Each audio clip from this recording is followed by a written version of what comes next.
Assalomu alaykum, qadrdonlar, yaxshimisizlar? Mana kolonna qo'ytirish jarayoni ko'pchilik manaqa joyda qanaqa qilib qo'ytirishni bilmaydi. O'zimiz bilgancha tushuntiramiz. Mana yerga bitta armatura qo'yganmiz. Mana yerga bitta armatura qo'yganmiz. 3 metrli apalkaga mana bunday sim o'tkazamiz. Mana tepasi. Endi hozir sizlarga bitganini ko'rsataman. Manaqa bo'ladi. Shunda oson bo'ladi, samarali bo'ladi. Bilganlar ham ko'p, bilmaganlar uchun lifehack. Mana ponasi burcha aqqa surilib ketmasligi uchun mana simlar. Eng tagida 2 qavat. Haliga armaturalar eng tagida 2 qavat. Yopishtiring usti. Mana simlanda. Usti bo'ldimi? Ko'pchilik mana qilib simlardi.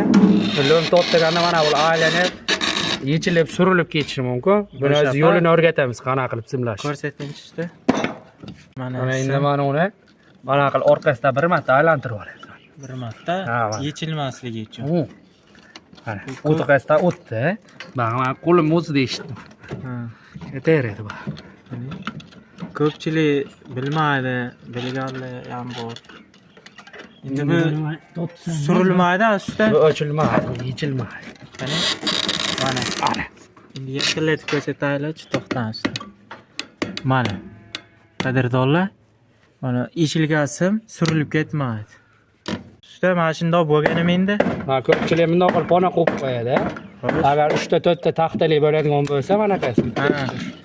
Ponani aylantirib manaqasiga qo'yilsa, ikkitasini teng ushadi. Ha, mana demak yirilib ketmaydi. Bittasi baroqda, bittasi baroqda Bo'lib qolmaydi. Ya'ni shu ari.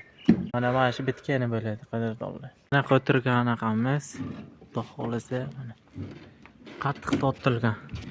Ustalarimiz stolni ham qo'yib berishgan. Ustasiga farqi yo'q.